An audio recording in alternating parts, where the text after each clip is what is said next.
Here are some of the ways that you can really tell that somebody is really white guilted. Not extreme, not like shutting them down, white guilted, but these people are deeply infected. It's also a proof, by the way, that everything we're teaching here is accurate, that anti-whiteism and the anti-white narrative and the social morality of the West being the anti-white moral imperative, anti-white moral imperative. This is all a proof of it when you hear people talk this sort of way. And the way that you'll see this so very often is that they'll begin any criticism that they have for the regime or for anti-white policies in any of its guises. And we know that all of these things that injure us are, in whatever title you can give them, is a subset of the superset that is anti-whiteism. And in most cases, you'll get this information from your audience, from your interlocutor, very early on in the conversation, maybe even before you have dropped any of the concepts. So maybe it's a family member, maybe it's somebody on a subway you've never talked to before or will again, a coworker.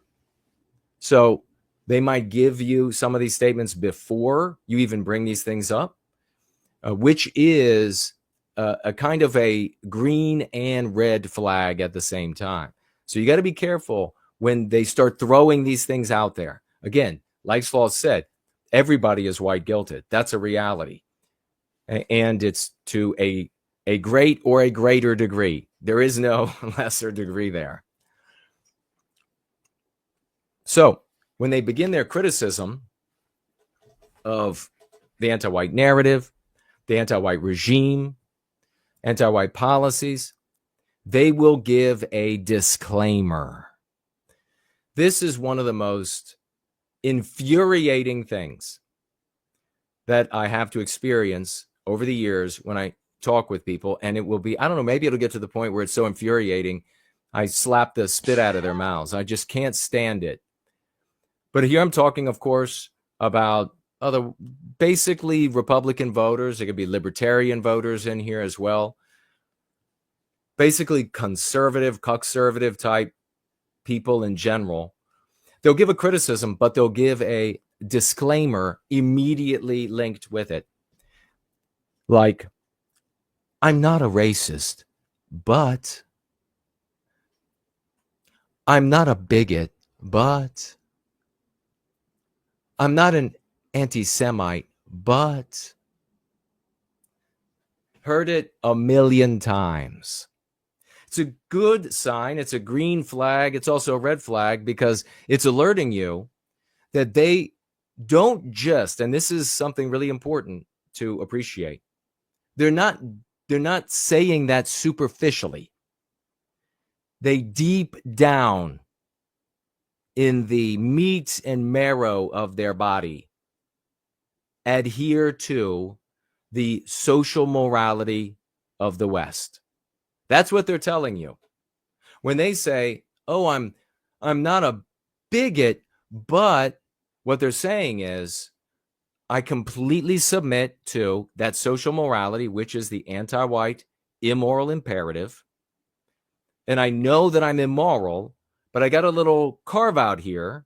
So give me a moment to kind of build it out. Don't put me in the category that I know that you will put me in, because I know what everybody thinks. We've all been programmed the exact same way. You see again how true the Go Free dialogic is, how accurate it is. They'll also qualify their criticism. Another thing that is intensely infuriating. They'll qualify it. So we'll go back to the blacks, for example, in the I'm not racist, but they'll say, well, the blacks, they'll look at a city like Chicago, for example, and you're having this rampant crime, and the blacks there are, but it's not all blacks, and it's not the blacks in not all the blacks in that neighborhood, and it is they're really good people, but they're pressured by some system they'll articulate that if you follow that articulation to the logical conclusion, it's white people's fault, because that's in keeping with the social morality of the day. So the two main identifiers of the very deep white guilt is the qualification of their criticism of a group or policy, anti-white leader, etc., and or the disclaimer. And if you get both, then you're dealing with somebody that's really white guilted. They're not concerned about the white race. Do not make that mistake. Them saying that, well, I think blacks in Hyde Park in Chicago are especially bad. They're not caring for white people. They're not ready to onboard to white well-being immediately. Like, really? Well, come on board the train of white well. No, they're not ready for that. They are a long way from being onboarded to white well-being. That's the kind of person that you're going to just drop a concept or two with to learn, to begin to grow out of their anti-whiteism, especially if you get second or third or fourth or many more touches with that person. Do not mistake a qualified criticism or a criticism with a disclaimer. Do not make the mistake of thinking that this is a person who cares about white people, and then you are going to just open up to them. I love white people. I love them. We need to protect white people. They don't feel that way. They are selfish individualists, grossly and grievously afflicted with anti-whiteism, especially that social morality. They are very keyed into it. They may also, at more of the extreme end, they may also want to quote non-whites who agree with them in their criticism. So they might say, well, Thomas Sowell. Well, Clarence Thomas. Well, on and on, that kind of garbage. When you see somebody like this, remember it's red and green flags.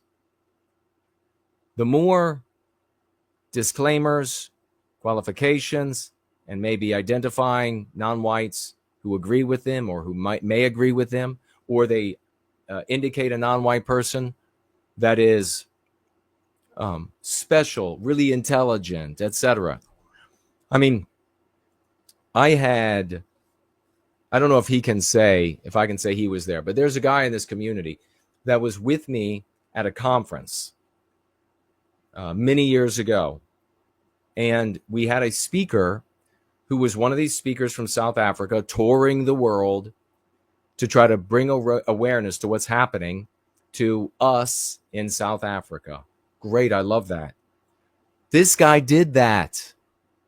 He got up on stage and started talking about the two most intelligent people he knows by far are, and then he said some word for some black tribe that I don't know. I couldn't even pronounce it. He might have had clicks in the word. And he said it over and over. I mean, he was just beating us with this, the two most, and by the way, he had met everybody at this conference. And he's telling us, no, you all, it's these two black guys. And they were like bicycle repair guys. But he glazed the ever-living hell out of them and how genius they were, because he thought that was going to give him room, get this, to talk about the slaughter of our people in South Africa. You can't call him a racist, because the two smartest people in the world he's ever met are two black guys that repair bicycles. So he can't be that. What again is that a proof of? The anti-white narrative. It's a proof of the power of the psychological warfare that is anti-whiteism. How is it that I can say these words, you can hear them, others can hear them? You all, it sits and you're like, wow, it's an epiphanic moment. But for so many others, it just like bounces off their thick ass skulls. They're like, well, even though hundreds of millions of my brothers and sisters are brain poisoned in such a way, so deeply and fundamentally brain poisoned in such a way, even though that's the case, that's the argument, and I see exactly that exact same evidence you're talking about here, even though that's the case, I'm still going to proceed as though they are, I don't know, like NPCs that are there for me to write the code on. I can just show up. They have no pre-programming. I can just show up and tell them whatever I want them to hear, write right over whatever programming is there like this, or write programming anew. It's ridiculous. This is the audience, the brothers and sisters, that we have to redeem as many as possible so that we can recapture our destiny. That's the human material we're dealing with. It's kind of like these other methods. It's kind of like seeing a bunch of weaklings, like 90-pound weaklings, 100-pound weaklings come into a job site and saying, okay, you're now going to do the most physically demanding job imagined, whatever that might be. Crabbing off the shores of Alaska, whatever it is, logging, I don't know. With these people who have come to you in this state where they could never do that thing. No matter how rousing of a speech you gave, no matter how many examples you gave or stories you gave or investigations you gave about how important it is for this thing to be done, they just can't do it. You have to deal with the physical state that they're in before anything else. Another proof of the power of the Go Free dialogic is in the fact that you will see what we refer to as collateral damage, white guilted collateral damage or white guilting collateral damage in non-white people who object to this or that in anti-whiteism, or maybe all of it. You'll see some of that exact same behavior. And now that is colossal proof of our definition of collateral damage within anti-whiteism. The victims are the white people. We are the target. Some non-white people are harmed as well, to some degree, more or less. And so you'll have these same conversations. You'll hear some of these same things, not as often, but it's a very queer thing to witness when you see blacks or Jews or whatever, non-white people, and they give you the disclaimer. They give you the qualification. You are literally seeing the collateral damage of white guilting in a non-white person. It's remarkable how it's like I've said before, there's so many folks out there, autism to various degrees, and they really can't stand like this or that being out of order. The Go Free is a perfectly self-contained, coherent ideology practice. It has to just make these people the happiest that they could ever be in life. Like, it doesn't matter. You go forward, you go backward, you go left, you go right, whichever direction you go, it all works. It all works. Never, you don't have to change any of the formula. It works every way. So you watch now. You'll come across non-white people suffering collateral damage of white guilting in the world. It's a very strange thing, and it happens all the time. You'll see it. Here's the thing you have to do, and I alluded a little bit to it a moment ago.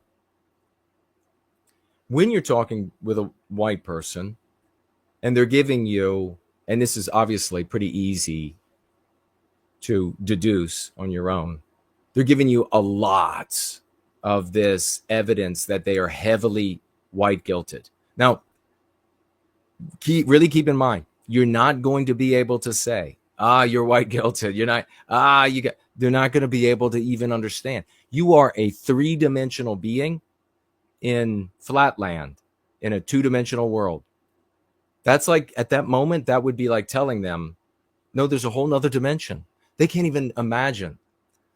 That's like telling them, I can look inside your body from the third dimension. They're not going to be able to understand it. When you are with somebody that is just hammering you with these qualifications, the disclaimers, and I have, like, when I was attending Tea Party rallies back in the day, that's where I met some of the people who were the most white guilted. You would look at that and think, wow, this is super patriotic, American flags everywhere. So many of the guys there are wearing ball caps or whatever from their units in the military. And this is like apple pie America. And you go and you talk to them and they'll give you like literally 5 plus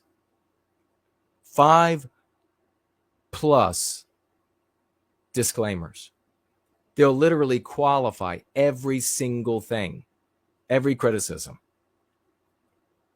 Oh, but I'm not right. Oh, but nobody ever. And then they'll start telling you how in line they are with the anti-white narrative. Now, what do you do with them? Drop one concept. Just one. Anybody like the Tea Party people that I just described to you, drop one. And you can also make it, and I would advise to make it conversational. Don't you think it's pretty anti-white when I've heard this called anti-whiteism? Now, these people are going to push back. Those who are using a lot of the disclaimers, a lot of the qualifiers, are going to push those people who are like, and Martin Luther King said, don't give up on them. That's the white guilt. They're signaling to you, I am in line with the social morality. Note how powerful anti-whiteism is relative to Christianity. You have met infinitely more people who signal to you that they are in line with anti-whiteism than you have met who signal to you that they are in line with Christianity. In fact, most white people refuse to discuss religion with friends or family unless they know that they're already on board with whatever it is. So in those cases, try to make it conversational. Try to say, don't you think, well, I think that's kind of anti-white of them. Wouldn't you say? Wouldn't you say? I use that so many times at these Tea Party events. Wouldn't you say it's kind of anti-white? And it's amazing. It's amazing. If you say it in like we're just both two people thinking, so many of them will agree. I have so many memories of these, some of them, God bless them, God bless their heart. You know what that means down south? God bless their heart. God bless her heart. And they were like, yeah, I do think that's anti-white. Yeah. If you get somebody who's acting like this to say something like that, you have just liberated the universe. Buy yourself a gift. That is an enormous victory. Now, obviously, walking back along this measuring stick, walking back the other direction, They give you one qualifier, they give you one disclaimer, whatever. You get into the other end. You can be a little bit more open. But none of these people who are giving disclaimers or qualifications are in a position to be onboarded. You can't go right for the whole system's anti-white. We're suffering under anti-whiteism. Anti-whites are in all of these positions. These people will start to think of you as potentially a Nazi or Klan member. Why? Because that is their image of the world. That is the real world where they were raised. People talking about the well-being of whites, people caring about white people as a group. Well, the only people that do that in this world are people who want to murder all non-whites, and they'll get scared of you. And that's it. Once they start getting frightened, that's it. You're not going to be able to reel that back in. Well, it's really difficult. Because I broke the rule. I broke that rule more than a couple times. Thought I could go further. First of all, didn't know the signs, had to figure that out. Thought I could go a lot further. Can't. I had them say, if they say things back to you, like, what are some of the things I heard? Well, I mean, I've had people outright say, well, are you like a white supremacist? Are you like a white supremacist? Because I'm not really, like, all I did was say X, Y, something so benign, something so anodyne, and yet this is the response you're getting. Are you like some kind of a, I don't know if I could agree with that. I don't know if I could agree with that, because a lot of bad things happen because people have thought that way. This is the part of the spectrum of white guilting that people will signal to you, and that has given you the information you need about how to touch them in that context. Extremely important. If you get somebody who is signaling white guilt and you get them to say, I think that might be anti-white, you have 100% sewn that into their brain. And if you are presentable, if you are, you don't have to be in expensive clothing or anything, or in perfect shape or anything, but if you're just like comporting yourself in a professional, friendly, clean sort of a way, that will stay with them. Never forget that a big part of the message is you, how you are talking, how you, like, if you're got a button-up shirt and the buttons are wrong and your collar's higher on one side, forget about it. You're not, anything you say is going to have haloed effect of loser all over it. So how you present yourself, how you talk to these people, very important. You sow that in their head, that will begin to change their life, and therefore the lives of them around them. And it happens fast. It can happen in one conversation with you and one of these white guilted, horribly, or I should say white guilted signaling people. And if they can happen that quick, then it can happen that quick with their family members. It can happen that quick with their friends. It can happen that quick, 6 degrees to Kevin Bacon. And then who knows who's talking about anti-whiteism next. Ivan says, what if the reply with, no, it's anti-American, how to respond to that and maintain friendly conversation? What I'd like to do is it's a great question, Ivan. I've had that happen a lot too. Oh, it's not anti-white, it's anti-American. I very simply point out how it's not anti-black, the subject, or how it's not anti-Jewish, or how it's not anti.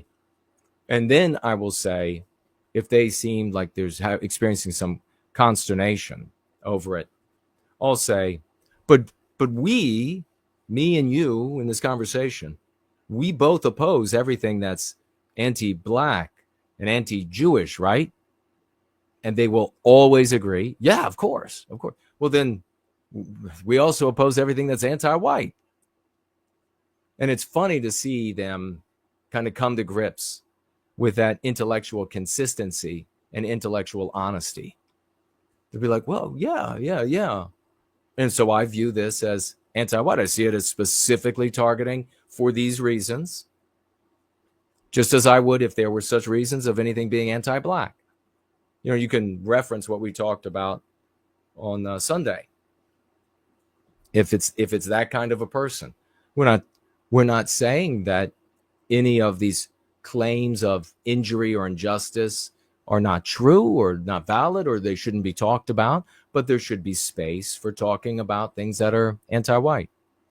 Just remaining conversational and amenable goes a long way as well with those people. Remember, they are dealing with the equivalent of bad mouthing the Soviet regime. I mean, this Stasi is going to get you. I mean, they're going whatever. They're the East German police. They're going to come get you. And so they were terrified of it. And that's the same for these people, except worse. Why is it worse? What is worse about control by way of anti-whiteism than the police finding out and coming and arresting you for being a traitor to communism or whatever they called them? The worse is that the judge and executioner is you. That's the worst. These people are walking around with this social morality in them and will condemn themselves for holding heretical views if they're not walked into it properly. I've had success like you wouldn't believe, as you all know here. Success like you wouldn't believe. So when I'm giving you these tips, and by the way, the tips I give, people in this community, they go out in the world, they do it better than I did. They take these tips, they go out in the world, they do it better than I did, then they come back and they're like, my brother, who would never listen to anything ever about anti-whiteism and white people, but now he listens. Nothing got to him for all of these years. Now, all of a sudden, I introduce it like this, he listens. You know of any other content creators that have that? Any other organization leaders that have that kind of success? No. Some of them can talk a great game. Some of them can really get metaphysical about things. What are the consequences? What are the results in the audience that is hearing those diatribes, those lectures, those etc.? What's the consequences? Not victories, not successes, not changing people's minds like we have endlessly here with receipts.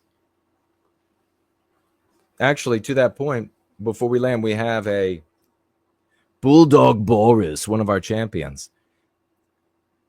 I'm going to read to you just a couple of sentences from a comment he made on the last gathering. He said, failure to understand the importance of tribalism for the survival of one's people and thus the individual when we look back into history, when we look back in history, what caused us not make it and become the final nail in the coffin.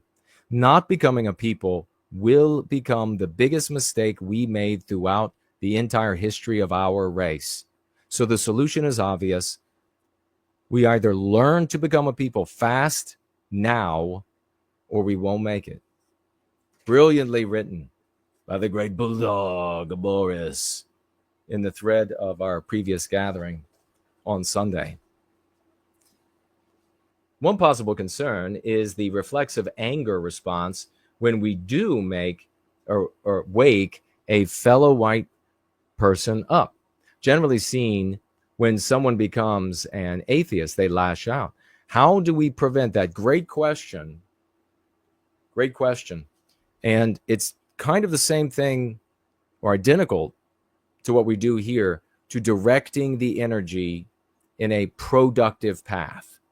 Because you are going to have white people who are coming to us with selfish, individualistic tendencies, because those are the only tendencies they have. And when they start seeing the anti-whiteism, and this depends, though, makes it a little bit difficult to answer the question, but because it depends on what kind of community are they coming from.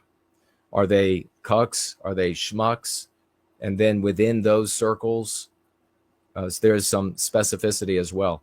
But basically, you want to redirect the anger to productive activities. And that, of course, is sharing the lexicon, because once they get to that point that they're angry and they want to know more about what's going on, that's when you can really introduce them. That's where you can say, we've got something that's working. Nothing else works, pal. Nothing. Just, you can see out there, nothing's going to work. This works. We've got receipts galore. They're showing up every day. Glorious successes. I can tell you want to get back at these anti-whites. This is the way you do it. And you'll have some people that will respond really positively to that and productively to that. And you're going to have some people that want to go march off and just be angry. And when that happens, it's kind of like a impudent child. You just let them go be sullen for a while. And of course, this we have to factor in here, like, what is your relationship with the individual? But assuming you'll be able to speak with them again, you have to let them march off and be importunate, have a bad mood. And then when they get over the rage of that moment, which could be a day or two or a couple days, and knowing that this will come back, and you have to keep steering them back, that anger will come back. The disbelief that anything can fix it will return. You have to point out, for example, when it comes to and that's why this requires intelligent people. I mean, can you see the difference between what is required of you all versus if you're going to be a Fuentesian versus if you're going to be in one of the audiences in Australia that are saying just hate Jews, where literally all they have to say is it's the Jews, or it's a community where they say it's the blacks, or they're in a community that say it's the Arabs. So you see, this requires actually intelligent, mature people who can have patience, who can watch an adult child have a tantrum and then say, you want to make this better, right? This is how we make this better. You want to get back at the anti-whites that have harmed you and your life and your family. This is how we do it. When you get angry, use the anger and channel it into productive activity. There was a guy that was in the community that actually this exact kind of thing was happening, where he was like, I just get so damn mad when I think about the anti-whites. So he had totally given up on the it's the Jews, it's the blacks, the anti-non-white stuff, the schmuckery. He had given up on it. Because he would say, I get so damn mad. And so I said, man, you got to do something productive. Use it. Because if you don't, it's eating you. And what do I mean by eating you? When you get stressed about something that you cannot remedy, your body is just producing these stress hormones that are damaging you. That's what's meant by it's eating you up. But when you get angry about something you can do something about, that anger is productive. That anger is useful. It can spur you on. It's short-lived, so it just for a bit, and that's why you require love to do it for much longer. The long game is love. That those short spurts, though, can be made out of anger. And he didn't know what to do. I was like, tell your family, tell your friends, tell them about anti-white. He's like, yeah, but. So I said, one of the things I mentioned was, and Arden's a great question. One of the things I mentioned was make flyers and then go physically deliver them that just talk about. So he sent me a flyer and said, is this good? Is it just the kind of thing that we're looking for? Not too much information, just the concepts, not being anti-non-white at all, because we're not anti-non-white.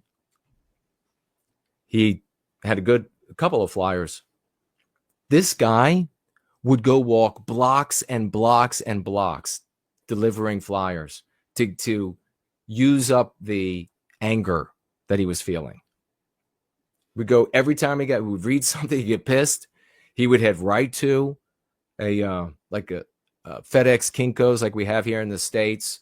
I assume they have similar office stores everywhere. He would run up a bunch of these leaflets. He would pack them up, and then he would go out at night, not like the middle of the night, but he would go out at night, and he would just walk block after block after block.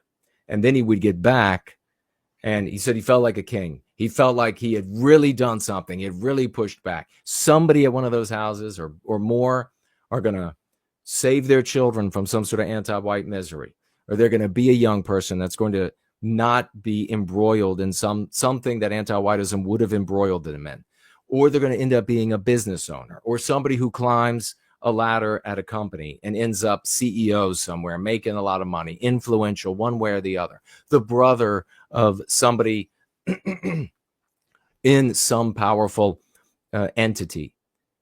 So all of this guy would come back and felt fantastic because of it. Now, juxtaposition those two things.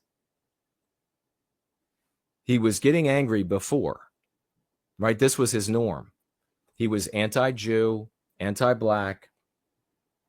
And I just remembered another guy that started doing the leaflet thing as well. But he was anti-Jew, anti-black. He would march around angry, hate-filled, and despising these people. And he's a normal person, like normal in that he's not going to go like harm any of them. He's just harming himself. And white people do that so often. We'll harm ourselves before anyone else. That's another characteristic of the white race, the broad, normal, average white person, that you have to draw into your understanding of our people if you're going to be persuasive. We will hurt ourselves before others. So he just marched around angry, drove angry. Everything was angry. Stress hormones eating him up. Then he went from being anti-non-white to being against anti-whiteism, opposed to anti-whites, but still dealing with it the same way. And then found a productive avenue for him. Like many of us here, we're online, so we can really get out there online, and we feel we really vent it out, and we know, and we're fighting back against anti-whiteism. We're having successes. For him, that wasn't as big of a thing. So for him, it was going and delivering the leaflets, and ended up doing a fantastic job. And I said to him, I said, how do you feel, man? I can't remember the first time. It was several hundred that he had delivered. I remember I was really surprised. And I said, well, how do you feel? And he's like, I feel great. I feel fantastic. Now, how many days in his life did he feel great and fantastic before white well-being, about everything going on in the world, about the future of our people? If you don't care about white people, white individuals, you're not pro-white. You're just trying to get some aggrandizement for yourself, trying to impress people, trying to get money off people, merchant on the right. But that guy ended up doing good for our people and for himself. And that made me feel good. How can we not treat the anti-whiteism? By just saying, don't feel white guilt. Worse, say enter. And people saying, oh, I don't feel any white guilt. Worse, trying to disavow what everyone has who was reared on, is white and on planet Earth. Doesn't work. You've got to address this. If I claim I'm a victim, my victimizer might call me weak. A man survived. Yes, these people. Let me read the rest of what you said here. We got to really get moving along because it's already 2.5 hours in. A man surviving being outnumbered takes pride in their wits. They deny the danger because they have not overcome it yet. Brilliantly written by Slots. Everybody find that. If I claim I'm a victim, my victimizer might call me weak. A man surviving being outnumbered takes pride in their wits. They deny the danger because they have not overcome it yet. Exactly.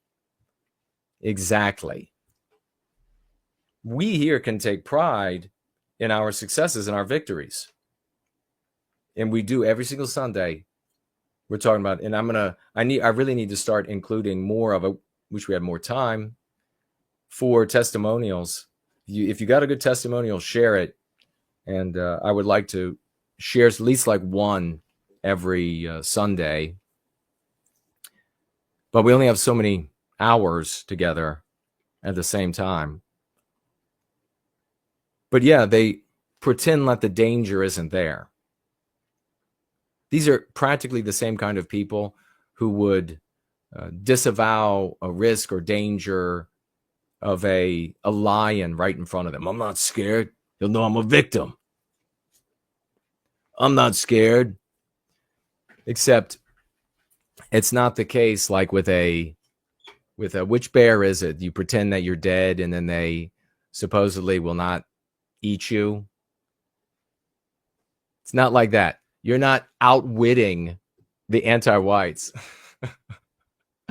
by acting like they can't victimize you. And ultimately, that is the most immoral and cowardly thing. I had just recalled a barbecue that I was at. That's my stomach growling about. It's not a bear. Might sound like a bear. I was at a barbecue where there was a bunch of guys. We were talking in kind of a semicircle. And a couple of them were saying that same, I'm no victim. I'm not going to say anything about it. We're being victimized or whatever. And they were exuding this cowardice. And so I pointed out, I was like, well, so maybe you could, and I think I did. I think this was the time that I really mocked them. But thankfully it worked out. But I said, if this was the time, I think it was, I said, maybe you could overcome the SWAT team kicking in your doors with MP5s and rolling in your house to tase the living shit out of you and shoot you and drag you off. You could overcome all that, I'm sure. No problem. You can't be victimized. But what about our women? What about our children? They're being victimized. When you say that white race isn't being victimized to defend your ego, these people are being victimized. It means you're a coward, that you're not defending, you're not speaking up for them. And man, it was like that. Those guys suddenly, oh, well, that's different. That's different. Yeah, so now let's talk about us being victimized. Well, yeah. Hell yeah, we've been victimized. Hell yeah. Yes, we are. How many failures of being anti-non-white? How many generations of failing do you have to witness before you think this doesn't work? And I'm being serious. You know, in America, and I don't say what country you're in, especially if you're in one of the ones where you get arrested.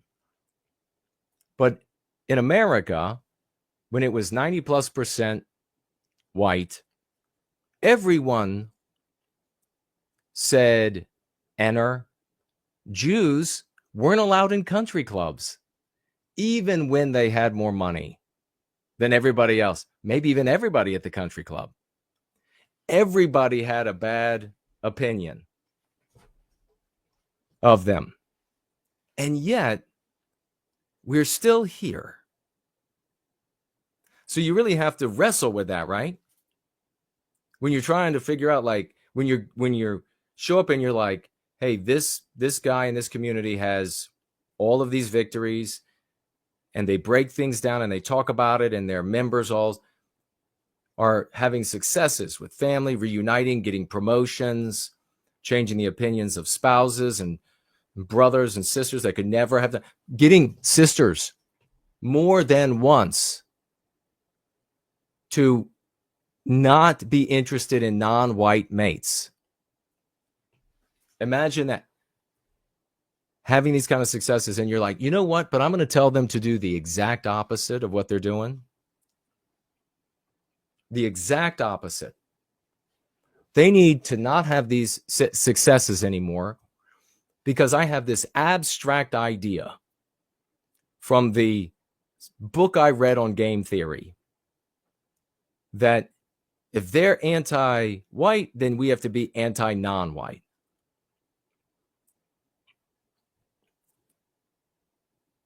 If you have an open mind, then you have potential here. But if you are showing up and you are stubborn, this is your position, even though there have been generations of failure that have led us to where we are today. If you're real stubborn, then this probably isn't the place for you. This is the game plan for the offense.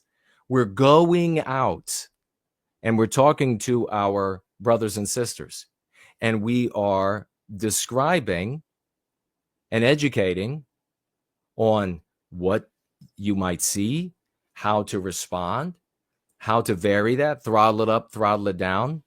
That is the being on the offense. And what is the substance of the white identity? It's not the music or the flags or the food. It's individual well-being by way of group well-being. When you get white people, percentage of white people doing that, and it wouldn't even need to be a great big percentage. You get a percentage of white people doing that, and everything changes. The peoples of man are obviously different, witnessed in the projection of our instincts onto our environment, and in aggregate is our cultures. That clearly indicates that there are differences.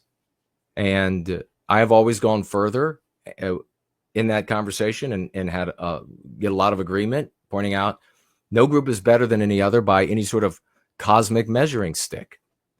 Everybody is just right, but we do have preferences. And I prefer the West. And other peoples of the world can look on and at the West, and they prefer the West, but here's some of them. Here's the rub. So many of them come to the West, and then they end up enclaving and doing what?